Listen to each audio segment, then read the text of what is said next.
Merhaba, kanalıma hoş geldiniz. Bugün sizlerle beraber bu gördüğünüz şahane güzellikteki örgü modelini çalışacağız. Arkadaşlar, bu modeli nerede kullanabilirim derseniz her yerde kullanabilirsiniz. İster şal olarak örebilirsiniz, isterseniz runner, isterseniz yelek, isterseniz yatak örtüsü, isterseniz kırlent olarak çalışabilirsiniz. Tamamen size kalmış. Yapımı İlk başlarda karmaşık gelebilir ama ördükçe sizler de göreceksiniz ki kolaylaşacak. Şöyle ben sizler için şöyle enine çalışılan bir model, daha doğrusu boyuna çalışılan, bazen eni boyu karıştırıyorum. Kusura bakmayın ne olursunuz. Şöyle boyuna çalışılan bir model. Normalde biliyorsunuz ki şallarımızı şöyle enine çalışırız ama bu boyuna şeklinde çalışılan bir model. Şöyle hemen arkalı önlü bir model arkadaşlar. Ben şöyle uzunca bir şekilde ördüm sizlerin modeli rahatlıkla görebilmeniz açısından. Hemen ipimden bahsetmek istiyorum. Nako'nun kaliko ipiyle ördüm. Koton bir iple ördüm. Ve 2.50 milimlik tığ kullandım arkadaşlar. Yine kaliko ile göstermek istiyorum. Yine aynı tığ numarasını kullanacağım. Ama sizler istediğiniz tür iplerle rahatlıkla çalışabilirsiniz. Özellikle şal ipleriyle de muhteşem durur. Diğer çok fazla kalın olmayan orta kalınlıkta tüm iplerle rahatlıkla kullanabilirsiniz. Evet arkadaşlar, isterseniz bu güzel modelin yapımına geçelim. Yapımına geçmeden önce de yine tabii ki minik hatırlatmamı yapmak istiyorum. Biliyorsunuz ki kanalım tamamen ücretsiz. Ücretsiz bir şekilde kanalıma abone olup abone ol butonunun yanındaki zili aktif hale getirirseniz bundan sonraki yükleyeceğim videolardan haberdar olabilirsiniz. Ben destek olmak amaçlıysa bu videoyu beğenip altına o güzel yorumlarınızı yazarsanız hem bana destek olmuş olursunuz hem de böylesi güzel videoların birçok kişiye ulaşmasını sağlamış olursunuz diyorum. Ve hemen bu güzel modelin yapımına geçiyorum. Evet arkadaşlar, öncelikle modelime zincirle başlıyorum. İstediğiniz uzunluğa gelene kadar zincirinizi çekin ve hatta birazcık şöyle 10-15 tane de fazla çekelim. Ne olur ne olmaz, arta kalan zinciri de keseriz. Ben zinciri istediğim boya gelene kadar çekip dönüyorum. Evet arkadaşlar, ben fazla zincirimi çektim. Şöyle en son çektiğim zincirden tutuyorum ve 1, 2, 3, 4, 5, 6 tane zincir çekiyorum.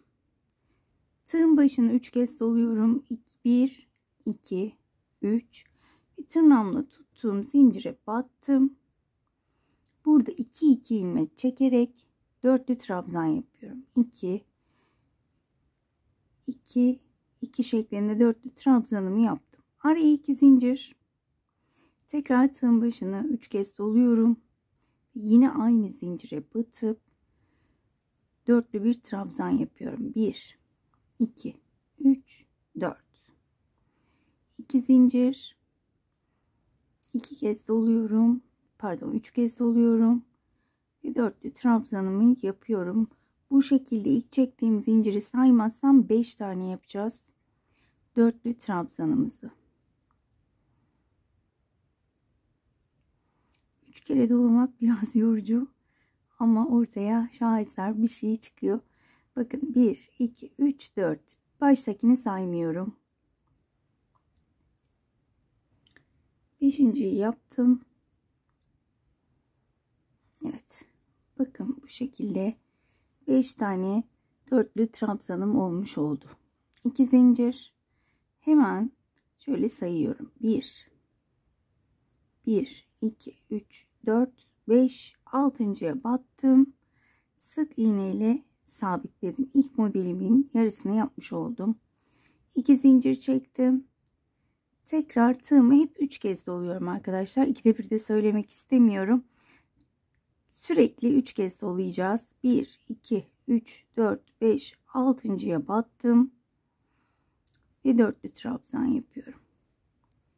2 zincir. Aynı yere battım. Dörtlü trabzan, 2 zincir. Bu şekilde 5 tane dörtlü trabzanımı yapıyorum. Eğer hızlı ördüğümü düşünüyorsanız ekranın sağ üst köşesinde 3 nokta bulunmakta. Oradan videoyu yavaşlatabilirsiniz. Bakın şöyle kafamız karışmasın, şunu saymıyoruz.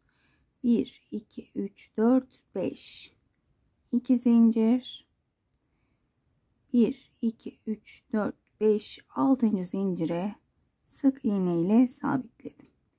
İkinci modelimi yapmış oldum.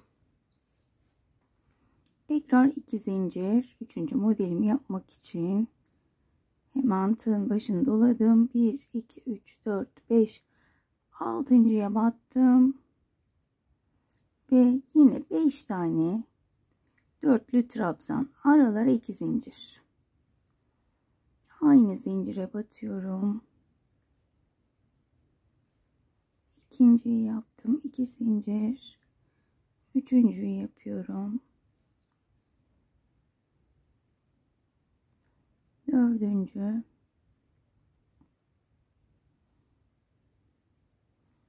Ve yine 5.'yi yapıyorum. Pardon. Evet. Şöyle size göstermem için 3 tane model yeterli olur diye düşünüyorum. Hemen burada 2 zincir çekiyorum. 1 2 3 4 5, 6.'ya battım ve sıramı kapattım.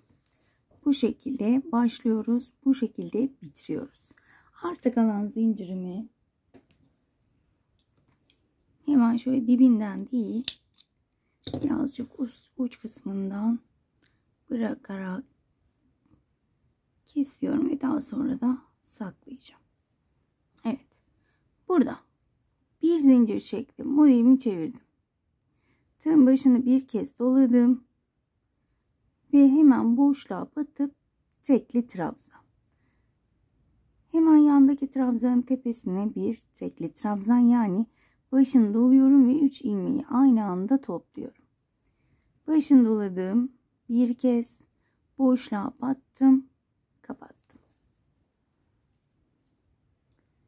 Yine aynı şekilde trabzan tepesine bir tekli trabzan. Ara boşluğa bir tekli trabzan. Bakın 1 2 3. trabzanın tepesine 3 tane tekli trabzan. 1, tekrar aynı yere 2, tekrar aynı yere 3. 3. trabzanların tepelerine 3 tane yapıyoruz. Araya bir tane, trabzan tepesine bir tane, ara boşluğa bir, trabzan tepesine bir. Şurada 2 zincirlik bölümün boşluğuna batıyorum, bir, sık iğneye batıyorum, bir, hep bir, sadece 3. trabzana 3 tane. Gördüğünüz gibi trabzan tepelerine de ara boşluklarına da birer tane batıyorum. Evet, trabzan tepesine bir, ara boşluğa bir. Bakın 1 2 üçüncüye, üçüncüdeyim şu anda, üçüncüye 3 tane tek trabzan, 2 3. Bu şekilde şurada yaptıklarımızı bu bölümde de yapıp hemen dönüyorum. Sıramın sonuna gelmek üzereyim. Yine boşluk, trabzan tepesi, boşluk, şöyle trabzan tepesi ve boşluk. Şöyle göstermek istiyorum. Böyle ilk yapıldığında eciş bücüş görünmesi normal. Bittikten sonra karşıdan buhar tutacağız. O zaman çok hoş görünecek. Bir zincir çektim. Modelimi çeviriyorum. hemen önümdeki boşluğa batıp tekli trabzan. Şimdi bakın, yine 3. trabzanın tepesine gelene kadar her bir trabzan tepesine birer tane tekli trabzan yapıyorum. Bu şekilde.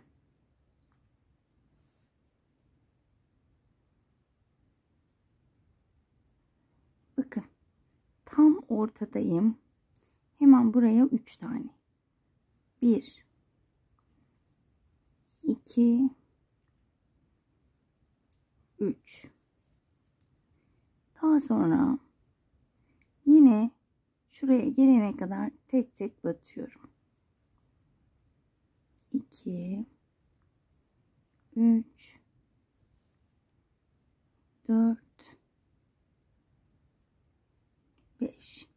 Şöyle bakıyorum. Evet. Tığın başını doladım. Birinci değil, ikinci değil, üçüncüye batıyorum. Burada eksiltme yapıyorum. 1 2 3. Bakın. Şöyle tam şu bölümden eksiltme yapıyoruz. Kapattım. Daha sonra tepe noktasına gelene kadar yine sık iğnelerimi yapmaya devam ediyorum. Bakın, tepe noktasına geldim. 3 tane, 1 2 3 ve daha sonra yine tek tek tam sık iğne bölümüne gelene kadar devam ediyorum. Bakın, şöyle şuraya gelene kadar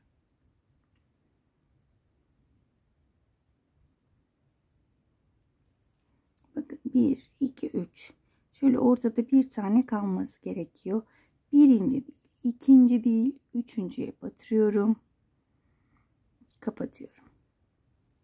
Bu şekilde yine tepe noktasına gelene kadar devam ediyorum.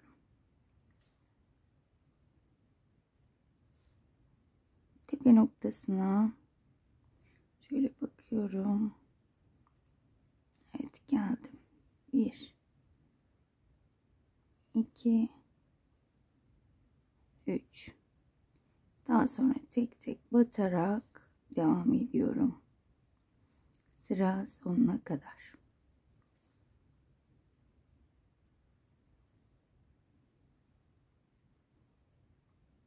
Sonuncuya da batalım.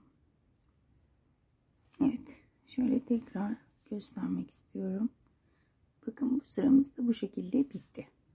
Şimdi ilk modelimizi yapmış olduk. Bir üst sırayı tekrar model çalışacağız ama modellerin üst üste gelmemesi için yarımşar model yapacağım yanlara, 2 tane de ortalara yapacağım. Onu nasıl yapacağız? Hemen şöyle göstermek istiyorum. Burada 1 2 3 4 5 zincir çekiyorum veya 6 çekelim. Tığın başını 3 kez doluyorum. Hemen şöyle dibi değil, onun yanındakine batıyorum. Dörtlü trabzan. Araya zincir çekmiyorum. 3 kez doladım. Bir, ikinciye battım. Şöyle. Yine şunu saymıyorum. 1 2 3 1, ikinciye battım. Bu şekilde yarım trabzanımı yapmış oldum.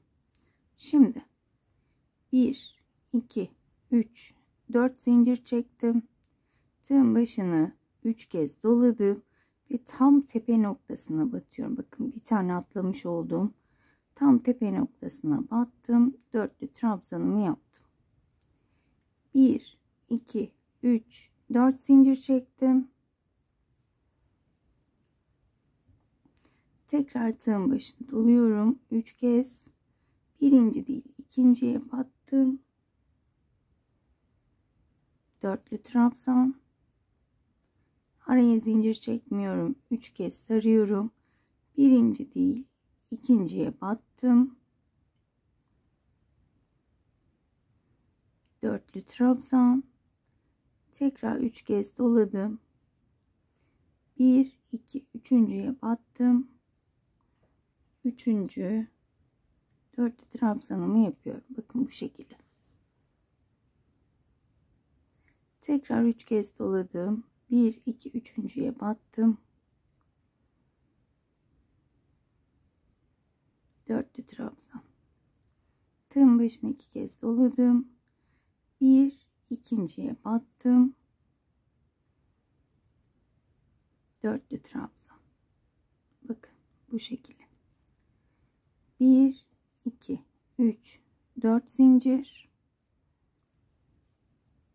Tığın başına 3 kez doladım. Bir tane atlıyorum. İkinci yani tepe noktasına battım. Dörtlü bir trabzan yapıyorum. Şöyle de göstermek istiyorum. 1 2 3 4 zincir çektim.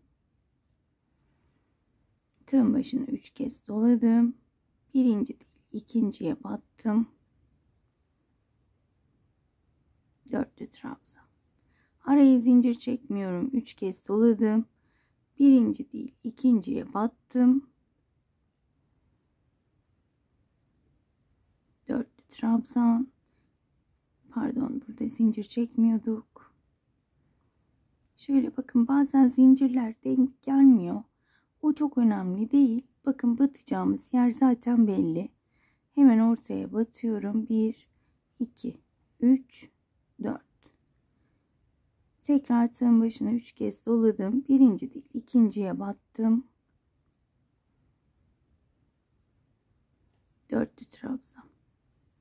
Tekrar 3 kez doluyorum. Birinci değil, ikinciye batıyorum. Dörtlü trabzan. 1 2 3 4. Tığın başına 3 kez doluyorum. Tam tepe noktasına batıyorum. Ve dörtlü trabzanımı yapıyorum. 2 zincir, 3 zincir atlamak çok önemli değil. 3. zincirin ortasında, yani şuranın ortasında olması önemli. Arkadaşlar, maalesef zincirler her defasında denk gelmiyor. 1 2 3 4. Tığın başına 2 kez doladım. Ve burada yine birinci değil, ikinciye batıyorum. Dörtlü trabzanımı yapıyorum. Yine bir ikinciye battım. Dörtlü trabzan. 3 kez doladım. Birinci değil, ikinciye batıyorum. Pardon. 1 2 3. Dörtlü trabzan yaptım. 1 2 3 4 ve buraya dördüncüyü yapıyorum. Şöyle de göstermek istiyorum. Bakın. Şöyle bu sırayı bitirmiş olduk. Dediğim gibi zincirler çok önemli değil. Önemli olan, bakın, şu kavislere üçüncülerin gelebilmesi. Oralara çok takılmayalım. Şimdi bir zincir çektim. Modelimi çevirdim. 1 2 3 4 5. Şöyle 6 zincir çekiyorum. Şimdi burada toplayacağız.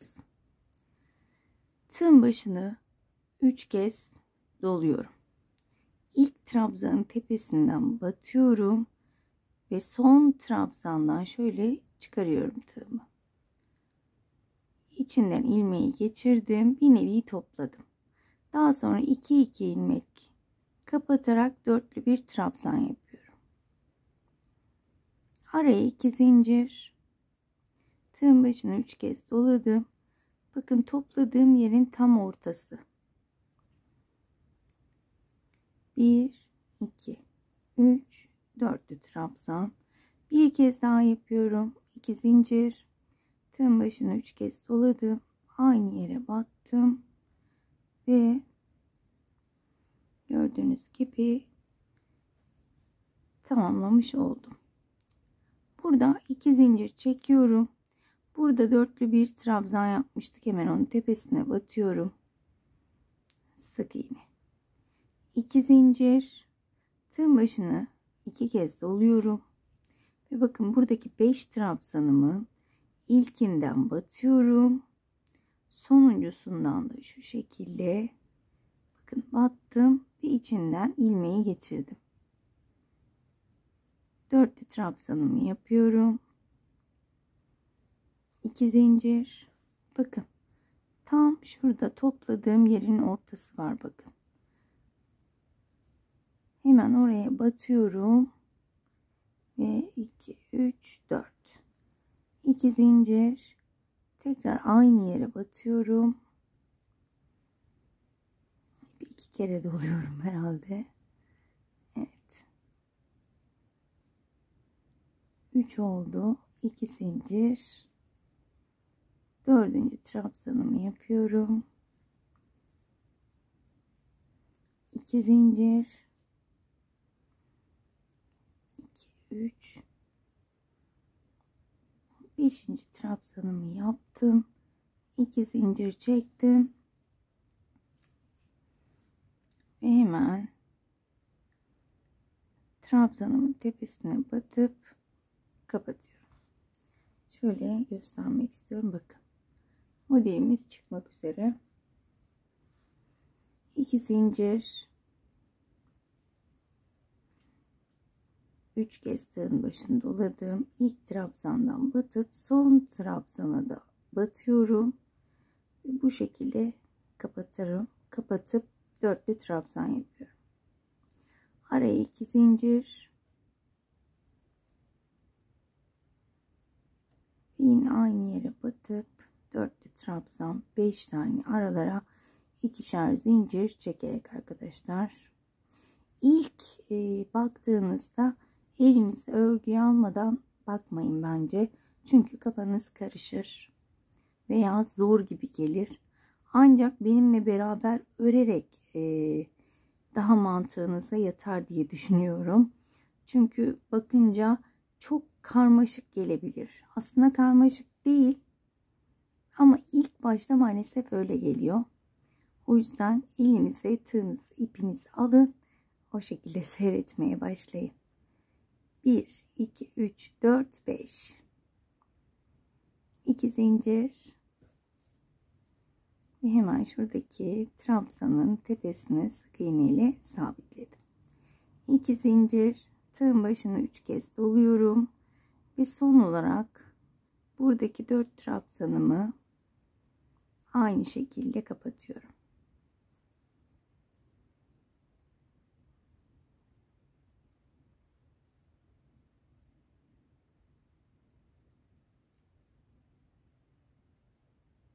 Evet.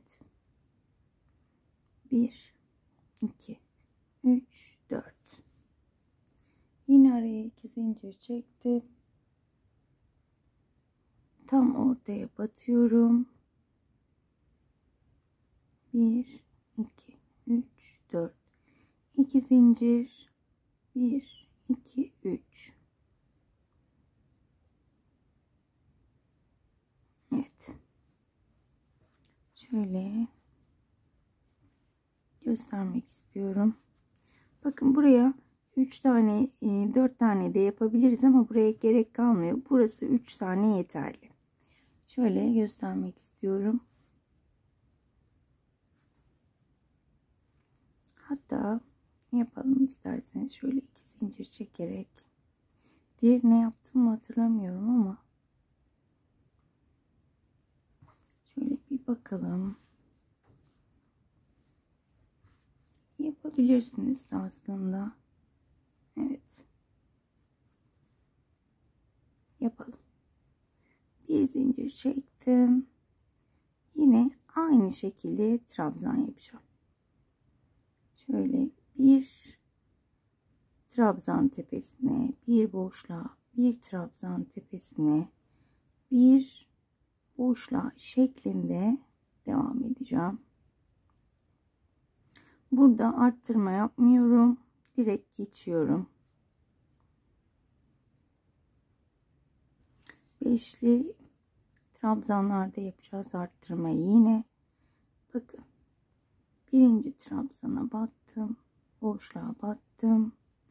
ikinci trabzana battım, boşluğa battım ve üçüncü trabzana 1 2 3 boşluğa batıyorum. 1 2 3 sadece yine üçüncü trabzanda 3 tane arttırma yapıyoruz arkadaşlar. Sıra sonuna kadar bu şekilde devam edelim. Şöyle de göstermek istiyorum. Evet. Evet arkadaşlar, sıramın sonuna gelmek üzereyim. Burada arttırma yapmıyordum. Yarım olduğu için. Son ara boşluğa da battım. Kapattım. Evet. Bir zincir. İkinci sık iğne sıramı yapıyorum. Bakın burada yine ortada 3 tane kalasıya kadar tek tek tekli trabzanlarımı yapıyorum. Az önce sık iğne dedim herhalde. Tekli trabzan. Evet. Şöyle bakıyorum. Evet, bakın. Tam ortadayım. Tığın başını doladım. 1, 2, 3.'ye battım. Kapattım. Tekrar aynı şekilde devam ediyorum.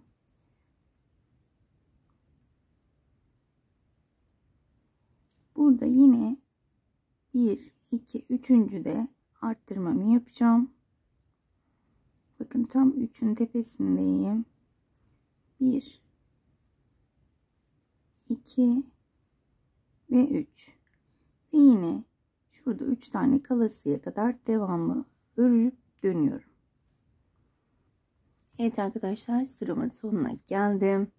Şimdi bakın, bir normal 3 tane sırası bitirdik. İlk başta yarım oluyor, daha sonra onu tamamlayacağız.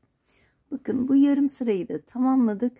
Tekrar şu sıraya geri döneceğiz. Yani tam sıraları yapacağız. 3 tane tam yapacağız buraya. Hemen onun başlangıcını da göstermek istiyorum. 1 2 3 4 5 6. Bakın. Tekrar 3 kez doluyorum. 1 ikinciye battım. 4'lü trabzan. Araya zincir çekmiyorum. 1 ikinciye battım. 4'lü trabzan. Şunu saymıyorum. Yine 5 tane yapacağız. 3. tam ortaya denk gelecek. 3 kez doladım. Bakın, yine bir tane atladım. Ortaya battım. 3.'yü yaptım. Bu bizim kenar zincirimiz. 1 2 3 bir tane atladım. İkinciye battım.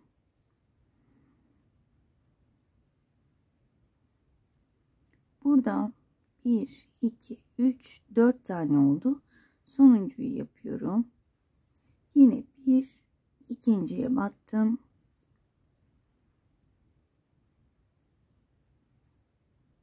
4'lü trabzan. 1 2 3 4 zincir çektim.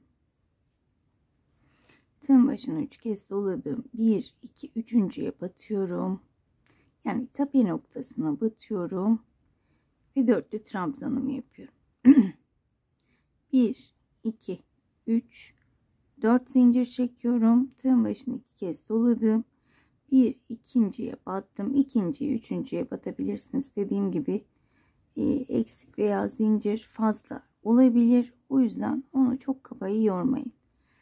3 kez doladım. Bir tane atladım. İkinciye battım. 4'lü trabzan. 3 kez doluyorum. Bakın, tam şu boşluktaki tepeye batıyorum. 1 2 3 4 3 kez doladım. Birinci değil, ikinciye battım. 4 tane oldu. Tekrar 3 kez doluyorum. Birinci değil, ikinciye battım. Kapattım. 1 2 3 4 zincir çektim. Bakın tam tepe noktasına batıyorum. 3 kez dolayarak yine bir tane atlıyorum. Bu şekilde.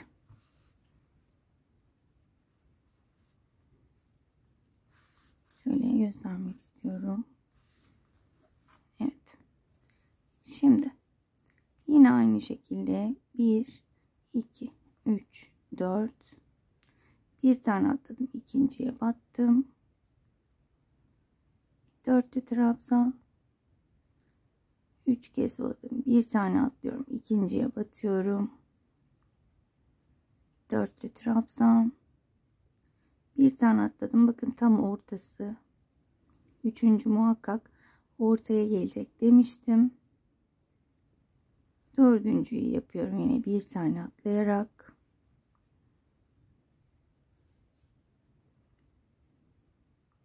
Bir tane atladım. Yine beşinciyi yapıyorum. Şöyle göstermek istiyorum.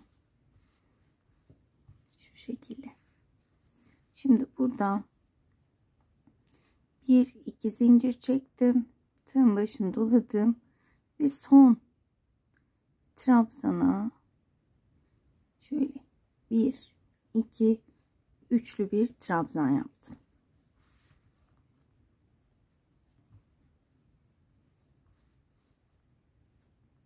Evet.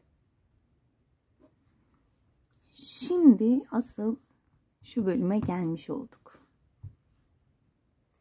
1 2 zincirimi çektim. 2 zincir çekiyorum burada. Tığın başını 3 kez doluyorum ve yine 5 taneyi topluyorum arkadaşlar, şu şekilde. Bakın şu şekilde topluyorum. Dörtlü trabzanımı yapıyorum. Araya 2 zincir.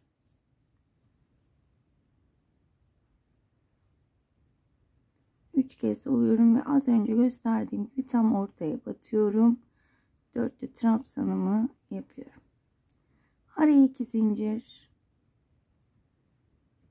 Yine buraya 5 tane, gördüğünüz gibi 5 tane araya 2 zincir çekerek dörtlü trabzan yapıyorum. 2 zincir.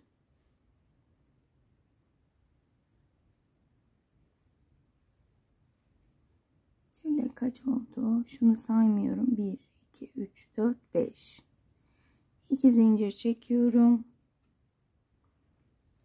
ve şuradaki trabzanın tepesine sabitliyorum. Şöyle hemen göstermek istiyorum. Bakın modelim ortaya çıktı artık. Gördüğünüz gibi. Yine burayı da göstermek istiyorum. 1 2 zincir çektim.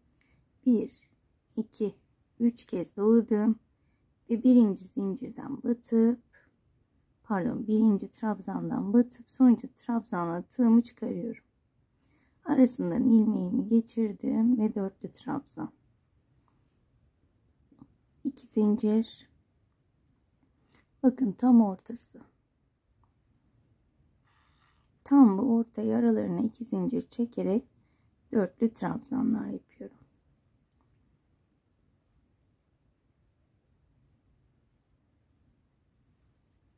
İki zincir.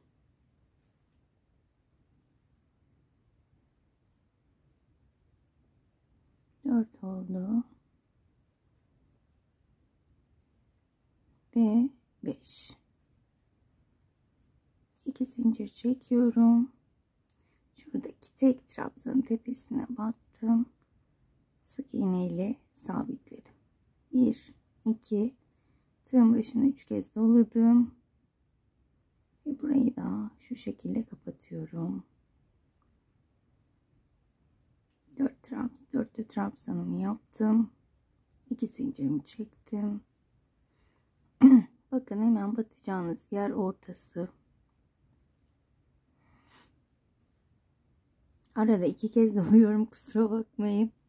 farkındayım. Ama siz 3 kere dolayıp dörtlü trabzanlar yapacaksınız.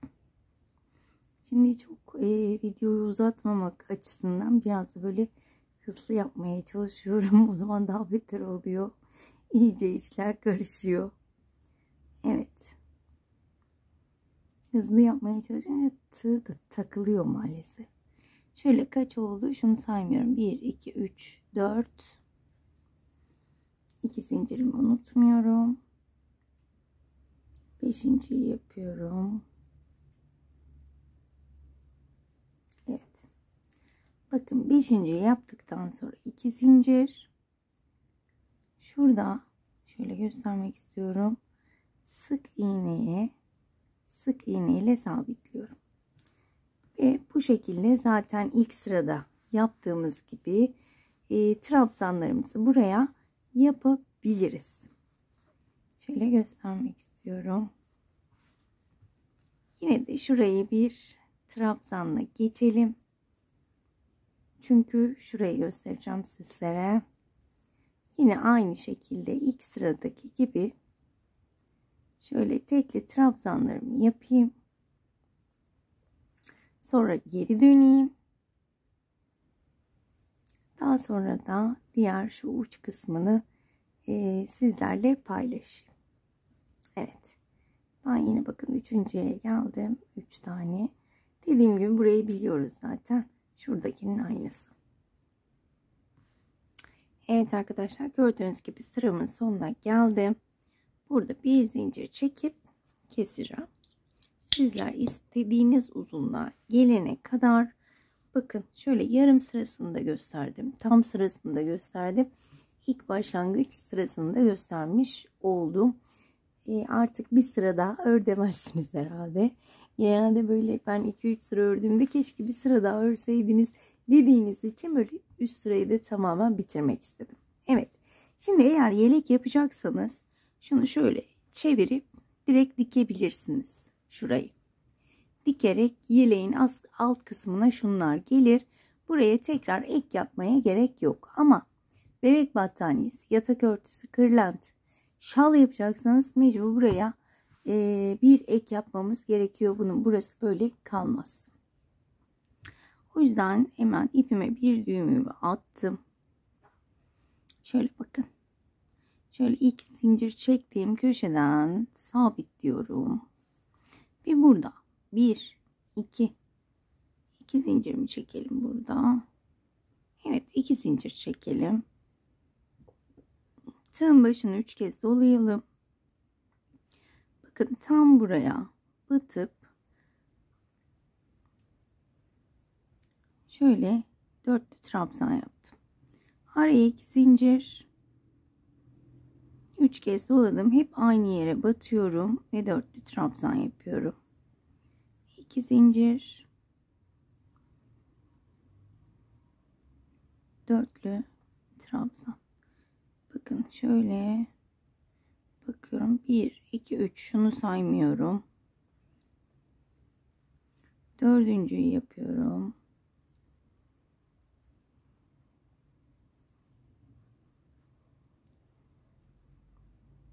Beşinciyi yapıyorum. Bu da tamamen benim dizayn ettiğim bir şey.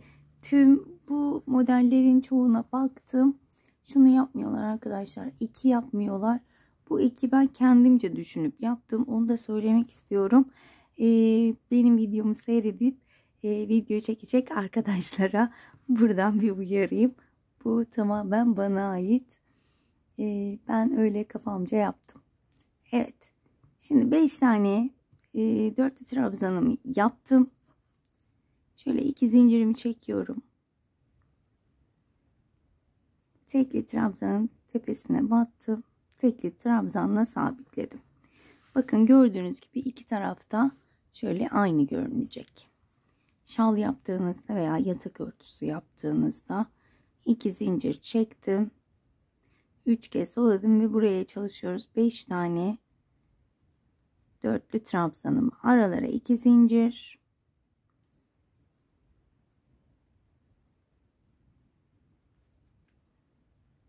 ve de 5 tane dörtlü trabzanımı yapıyorum. Gene Liloş'un tüyler iplerimde. Liloş iplerimin üzerinde oynuyor ve kesinlikle kovalayamıyorum. Kızıyor bana. O yüzden kusura bakmayın ne olur. Liloş'un tüylerini biliyorum. Her zaman görüyorsunuz. Ama yapacak bir şey yok. 1, 2, 3, 4, 5. 2 zincir çektim. Sık iğne tepesine batıp sık iğne ile sabitledim. 1, 2 zincir çektim. 3 kez doluyorum ve yine buraya 5 tane dörtlü trabzanımı yapıp dönüyorum. 5 tane dörtlü trabzanımı yaptım. 2 zincir çektim ve burada ne yapıyorduk? Bakın hemen şuradaki sık iğne tepesine şöyle herhangi bir yere batırıp sabitliyorum. Şöyle tekrar göstermek istiyorum. Bakın. Ve burayı da biliyoruz. Zaten neler yapacağımızı. Bir zincir çekerek döndüm. Tığın başını dolayarak bir boşluğa bir trabzan tepesine şeklinde, burada 3. trabzanlara 3 tane yapmayı unutmuyoruz. Ben hemen trabzanlarımı yapıp dönüyorum. Evet arkadaşlar, ben yine sıramın sonuna geldim. Bir zincir çekip ipimi kesiyorum. Gördüğünüz gibi ortaya çok şık, çok güzel bir şey çıkıyor. Gördüğünüz gibi ben çok beğendim. Umarım sizler de beğenir, severek örersiniz diyorum. Umarım açıklayıcı bir şekilde anlatabilmişimdir. Umarım anlatımımdan memnun kalmışsınızdır. Bu da daha önce ördüğüm mükemmel bir model. Evet. Evet arkadaşlar, bugünlük bir videonun sonuna geldik. Kendinize çok iyi bakın. Hoşça kalın.